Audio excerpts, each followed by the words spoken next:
Assalamualaikum warahmatullahi wabarakatuh. Salam sejahtera untuk kita semua. Perkenalkan, saya Maulana Ibrahim, salah satu dosen pada Prodi Hukum Bisnis Fakultas Ilmu Sosial Universitas Negeri Medan.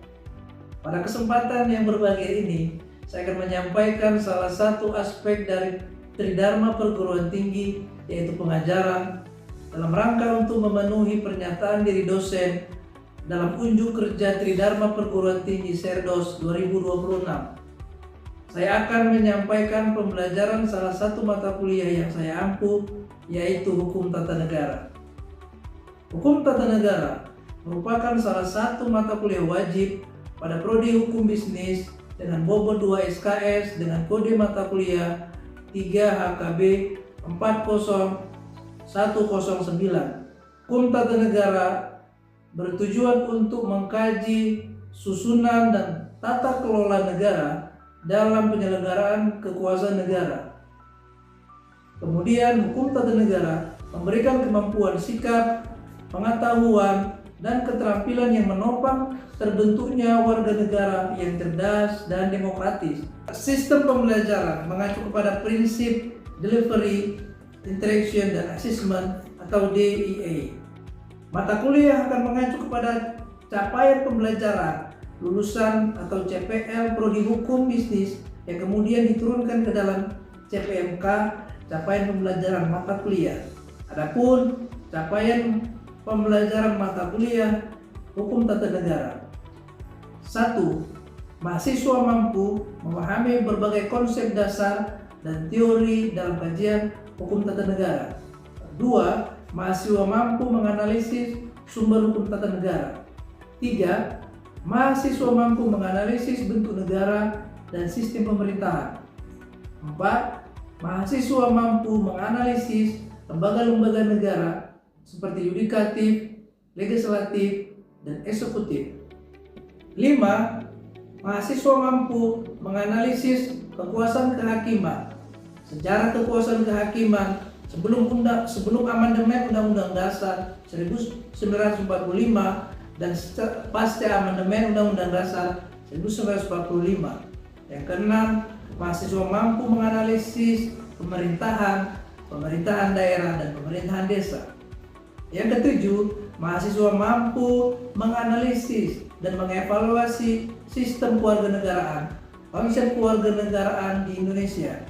Yang kedelapan, mahasiswa mampu menganalisis hak asasi manusia, jenis hak asasi manusia, dan sejarahnya. Hasil belajar akan diukur dengan pedoman penilaian hasil belajar berdasarkan Peraturan Rektor Nomor 4 Tahun 2022 tentang pedoman hasil belajar di Universitas Negeri Medan yang meliputi kehadiran, ujian tengah semester, ujian akhir semester, dan tugas portofolio. 6. Tugas AKNI yang meliputi tugas rutin, Critical Book Review atau CBR, Critical Journal Review atau CBR, mini riset, rekayasa ide, dan tugas proyek. Adapun metode pembelajaran yang saya lakukan dalam mata kuliah ini menggabungkan beberapa metode pembelajaran seperti ceramah, diskusi kelompok, program based learning, project based learning, dan presentasi. Pada praktek mengajar kali ini, saya akan mempraktekkan pada materi pertemuan yang ketiga, yaitu sumber hukum tata negara dengan materi sumber hukum material dan sumber hukum formil. Terima kasih Bapak Ibu Asesor, saya akhiri. Assalamualaikum warahmatullahi wabarakatuh. Assalamualaikum warahmatullahi wabarakatuh.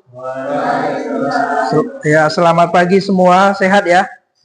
Ya, hari ini kita akan melanjutkan perkuliahan kita pada pertemuan yang ketiga, sumber hukum tata negara. Oke, sebelum kita memulai ya perkuliahan kita, seperti biasa, alangkah baiknya kita melakukan doa ya. Doa dimulai. Doa selesai.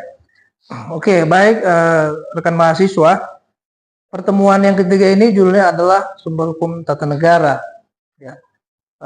Capaian pembelajaran dalam pertemuan ini yang harus kita penuhi, yaitu adalah mahasiswa ya diharapkan mampu mengetahui pengertian sumber hukum ya, kemudian sumber hukum material, hukum tata negara, kemudian juga sumber hukum formil, hukum tata negara.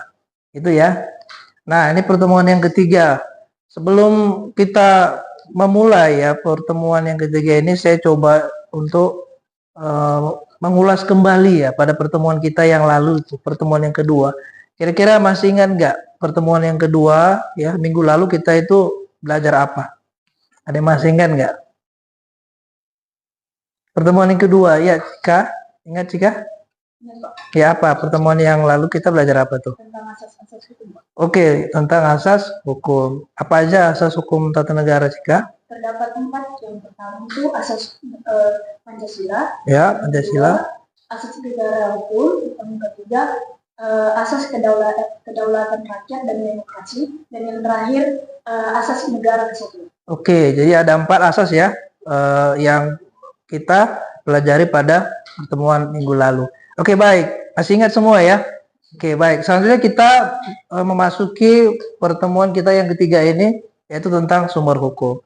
Nah, saudara-saudara, rekan mahasiswa, di depan kalian ini sudah ada gambar ya. Sudah ada gambar orang menikah gitu ya. Satu orang Melayu menikah pakai apa itu adat Melayu ya, kemudian dia ditepung tawar istilahnya. Kemudian juga ada orang Batak yang menikah, kemudian mereka makan bareng ikan arsi gitu ya. Nah, jadi saudara ya, ini dalam kedua gambar ini ya, ada yang tahu nggak sih? Ini kenapa ada pernikahan yang lakukan seperti ini?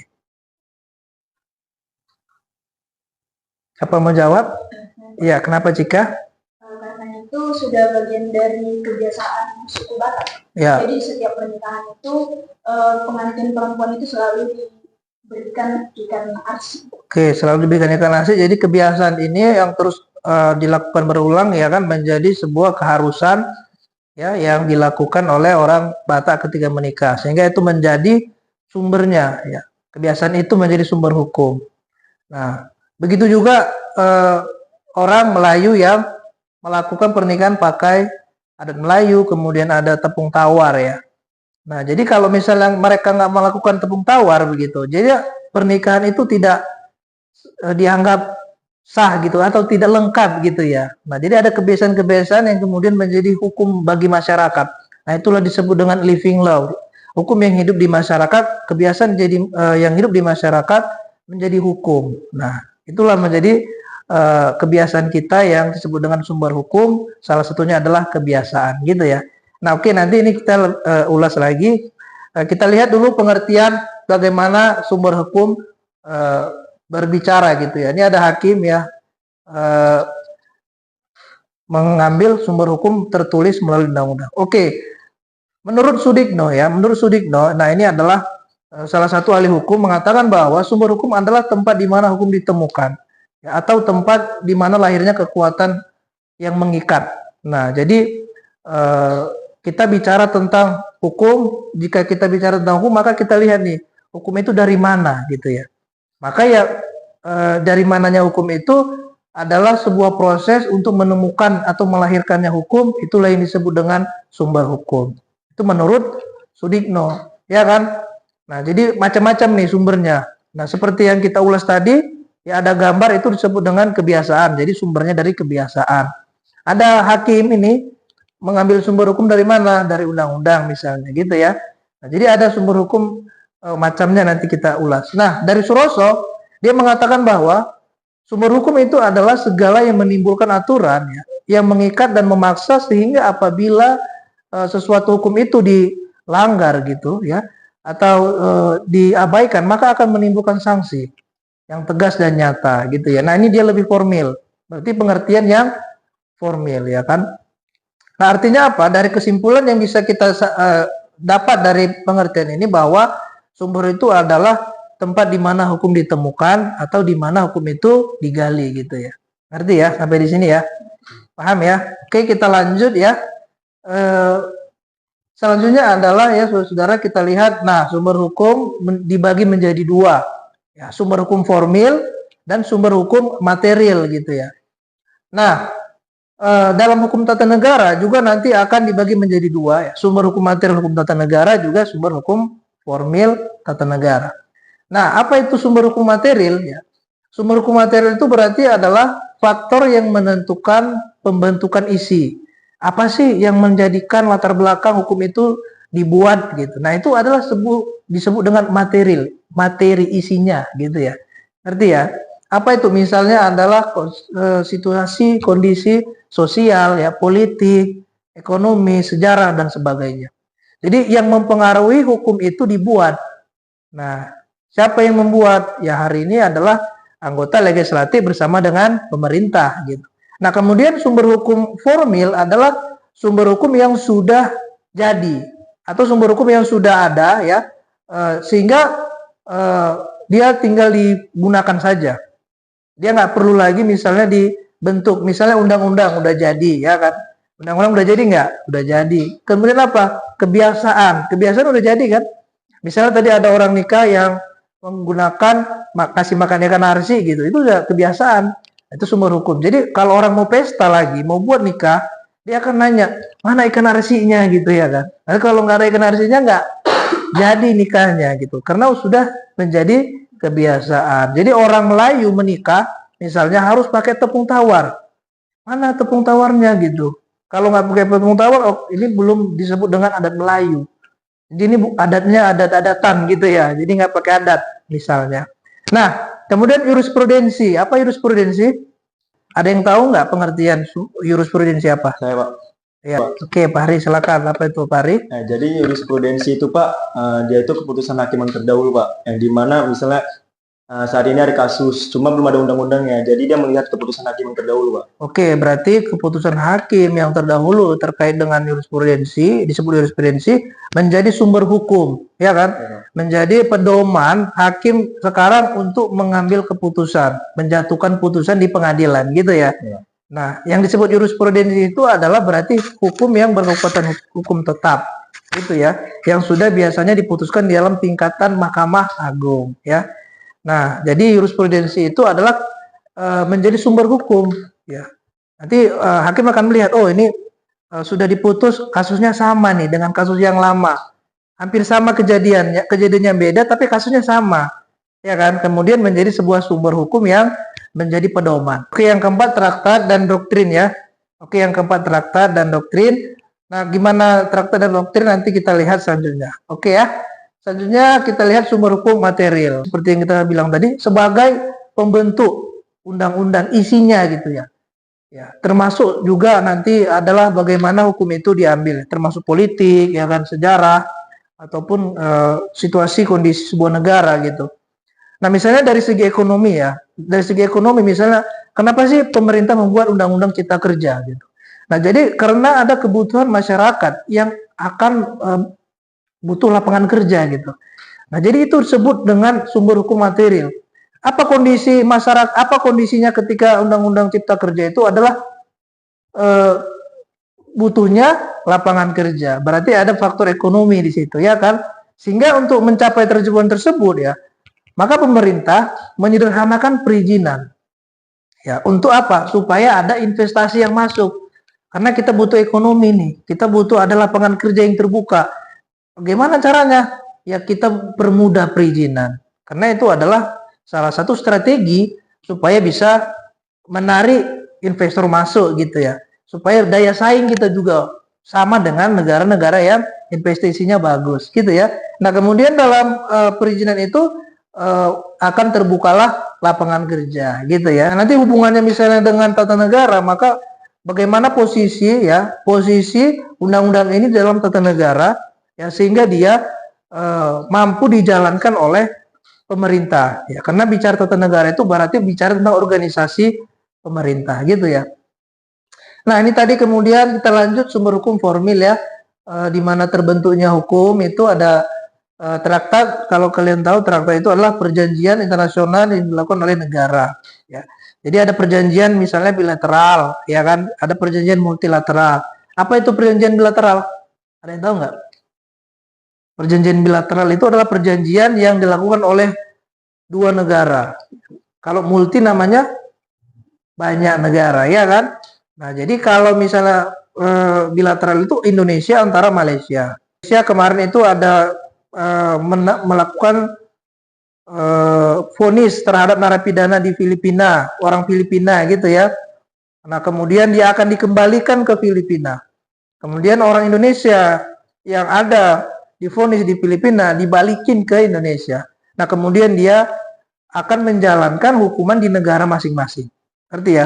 Saudara-saudara, tahu nggak sebuah negara yang meminta untuk pertukaran narapidana di Indonesia yang sudah divonis hukum mati dari negara mana itu atau siapa? Ada yang tahu nggak? Saya, Pak. Oke, gimana Pak Ari? Jadi itu di Australia, Pak. Ya, di Yang Australia. dimana, kedua narapidana itu dihukum mati di Indonesia. Ya, Mereka sempat mengajukan untuk tidak dihukum mati, Pak. ya, Gerasi. Cuman Presiden Joko Widodo menolak itu, Pak. ya. Dan mereka dieksekusi mati pada tanggal 29 April 2015 sesuai pengadilan di Indonesia, Pak. Oke. Nah, jadi benar ya Pak Hari tadi ya. Ya, Pak. Benar kata Pak Hari bahwa meskipun traktat ini ya sudah menjadi sebuah sumber hukum formil misalnya, tetapi ada kedaulatan negara yang tidak bisa kita langgar atau kita abaikan. Kenapa? Karena sebuah negara harus saling menghormati kedaulatan negaranya. Misalnya ya, tadi sudah ada narapidana yang dihukum mati di Indonesia. Kemudian pemerintahnya, ya, pemerintah asalnya meminta untuk diringankan begitu atau ditukar begitu ya. Sini aja lah, balikin ke negara kami, di tempat kami aja dia dihukum, nggak boleh. Nah, itu dikembalikan kepada sikap sebuah negara. Ya, dalam hal ini Indonesia menolak. Jadi tidak boleh ya, misalnya Australia memaksa supaya permintaan mereka dikabulin, gitu ya. Nah, jadi karena dia gembong narkoba tadi ya, sehingga menjadi sebuah vonis hakim yang harus dijalankan, gitu ya. Nah, itu yang sudah terjadi ya. Itu case method kita ya, saudara ya. Oke, baik. Sumber hukum formil ini kemudian juga berlaku sama hukum yang lain ya, termasuk tata negara.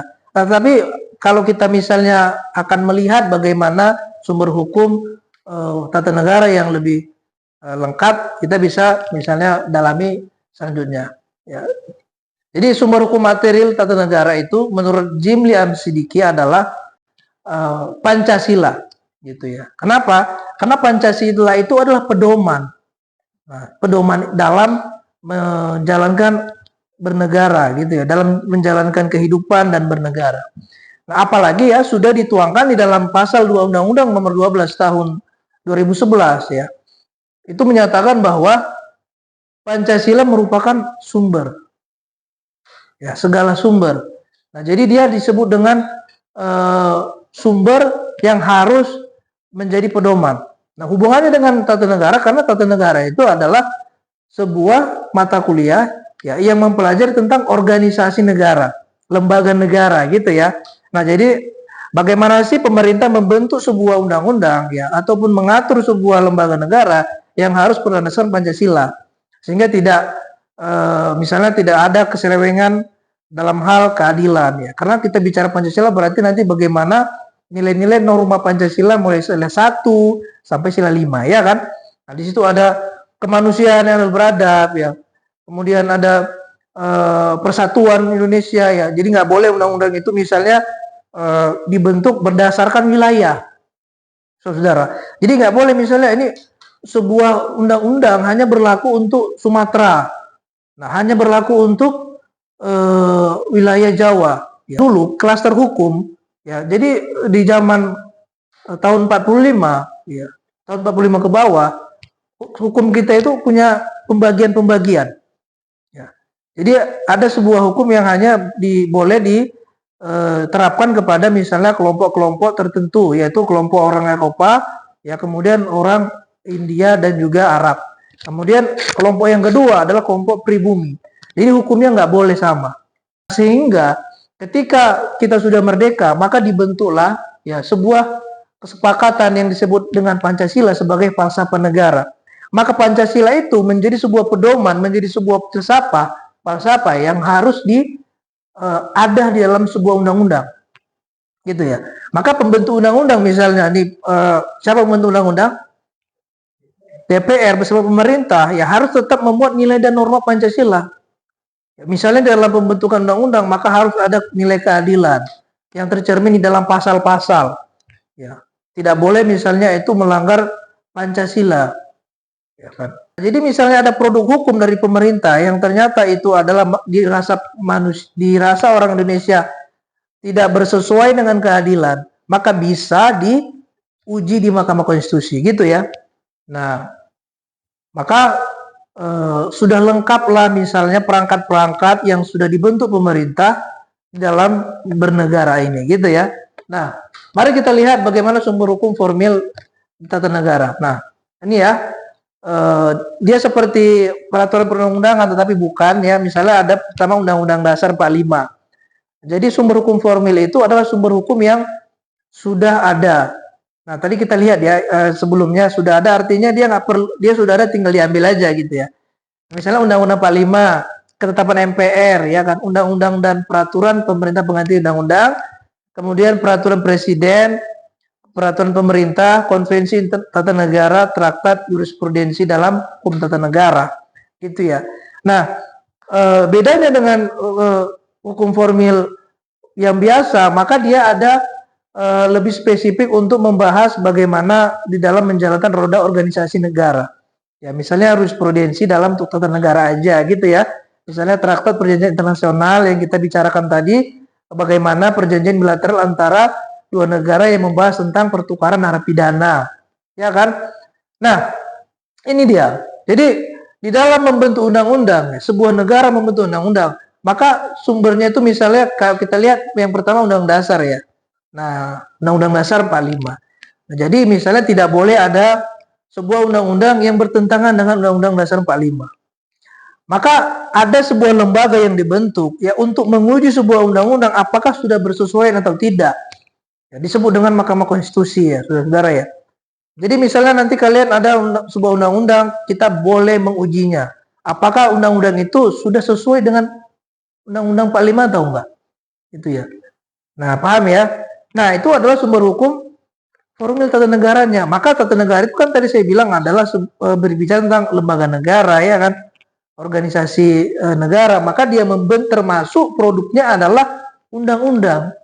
Maka produk tata negara adalah undang-undang. Produk tata negara adalah peraturan atau kebijakan. Maka yang pertama itu yang kita lihat dalam pedoman membentuk produknya, dalam pedoman membentuk kebijakan adalah Undang-Undang Dasar. Gitu ya. Adik-adik ada yang mau bertanya silakan, bagaimana tentang kedudukan sumber hukum tata negara dalam hal ini, sumber hukum formil di dalam bernegara, kebijakan-kebijakan pemerintah, produk-produk hukum ya kan. Silakan misalnya nih, Pak, ada itu yayasan sekarang sudah diperbolehkan untuk membuat penambangan ya kan. Dia juga nggak hanya ngurus MBG aja, dia boleh nambang. Kemarin organisasi masyarakat agama sudah boleh diberi izin untuk menambang gitu ya. Nah, bagaimana sih kedudukannya gitu? Ada yang tahu nggak? Kenapa boleh? Dalam hal sumber yang ini itu siapa yang ngasih izinnya? Atau kenapa? Karena sudah ada apa tuh? Karena sudah dikasih izin presiden ya kan, dan juga ada peraturan pemerintah yang menguatkannya. Nah, jadi ya dalam hal misalnya melakukan bernegara ini supaya dia formal, supaya dia itu bersesuai dengan hukum ya, tidak melanggar hukum, maka ketujuh ini harus ada yang menjadi melandasinya gitu ya. Misalnya apa? Oh, karena ada peraturan presiden. Misalnya apa? Oh, karena ada peraturan pemerintah gitu. Ya kan? Jadi nggak boleh misalnya kita beraktivitas tanpa harus ada landasan hukumnya. Nah, di kampung-kampung itu banyak penambangan ilegal atau penambangan tradisional yang mengambil misalnya emas di dalam bawah tanah, ya kan? Boleh nggak tuh? Nggak boleh karena ilegal, belum ada diatur dalam pemerintahan atau peraturan presiden atau peraturan pemerintah gitu ya. Nah, apakah itu boleh? Suatu saat nanti boleh apabila sudah diatur. Nah, gitu ya. Nah, bagaimana cara itu supaya boleh? Maka harus ada, saya bilang tadi, adalah bagaimana menjadi itu perbuatan itu menjadi sebuah sumber. Yang kondisi masyarakat, misalnya masyarakat tiba-tiba menginginkan itu karena sudah didesain bahwa keamanannya bisa dijamin, kesehatan masyarakat, keselamatan kerja bisa dijamin ya. Termasuk misalnya akibat hukum lingkungan ataupun akibat daripada 55 boleh terjamin, maka bisa jadi mungkin menjadi pertimbangan pemerintah ya untuk mengkajinya, diizinin masyarakat ya, dalam hal ini penambang tradisional diizinin untuk menambang di misalnya daerah-daerah, ya kan? Nah, sekarang kita membahas tugas rutin ya. Pada minggu lalu saya sudah sampaikan bahwa akan ada kita bahas tugas rutin yang berkaitan dengan sumber hukum tata negara. Nah, jadi saya yakin kalian sudah menyelesaikan tugas kelompoknya, tugas rutinnya, yang apa aja dilakukan ya. Ini kelompok 1 ya. Oke, dia sudah mengerjakan tugas rutin ya berkaitan dengan kedudukan apa itu pemerintah ya, kedudukan peraturan pemerintah ya. Nah, ini tentang apa tuh? Peraturan presiden ya. Tentang apa tuh Cika tuh? Peraturan presiden ya tuh. Peraturan presiden ya. Nah, ini tentang apa nih? Tentang Undang-Undang Dasar ya 45, bagaimana kedudukannya sebagai apa tuh? Sebagai sumber hukum ya. Apabila ada pertentangan undang-undang yang dibentuk dengan Undang-Undang 45, maka bisa diuji di mana tuh? Mahkamah Konstitusi ya. Oke, kalian berarti sudah ada kasus-kasusnya semua, sudah saya lihat sudah ada contoh kasusnya. Oke, selanjutnya kita presentasikan ya. Ya, setiap kelompok siap dipresentasikan ya. Oke, selanjutnya ini adalah tugas rutin kelompok ya, yang akan menjelaskan posisi kedudukan Undang-Undang Dasar 45. Oke, silakan. Jadi teman-teman, Undang-Undang Dasar 1945 itu adalah konstitusi yang dijadikan landasan untuk penyelenggara negara. Nah, di mana Undang-Undang Dasar 1945 ini berdiri pada tanggal 18 Agustus 1945. Kalau ada peraturan atau produk-produk hukum tata negara yang bertentangan Undang-Undang 45, maka dia bisa diuji di mana tuh? Oke, apa yang diuji misalnya? Pertentangannya ya. Pertentangan tuh banyak, misal keadilannya, isinya, sosialnya dan segala macam gitu ya. Oke, ngerti ya? Oke, terima kasih kelompok 1, tepuk tangan. Silakan duduk. Hanya itu saja ya pertemuan kita pada ketiga ini. Ya, semua sudah ngerti ya. Maka bisa kita simpulkan bahwa sumber hukum itu ya adalah segala sesuatu yang menimbulkan aturan yang mengikat, yang memaksa, dan di mana hukum itu ditemukan, gitu ya. Nah, dia harus digali. Nah, itu adalah proses menggali hukumnya, itulah nanti akan kita bahas selanjutnya, gitu ya. Nah, kemudian sumber hukum material itu sebagai sesuatu yang aspek mempengaruhi pembentukan isi hukum ya. Nah, kemudian ada sumber hukum material, yaitu adalah dasar mengikatnya, gitu ya. Oke. Selanjutnya ada penugasan ya. Silakan nanti dianalisis berita atau media massa yang berkaitan dengan sumber hukum formil ataupun yang berkaitan dengan sumber hukum material tata negara.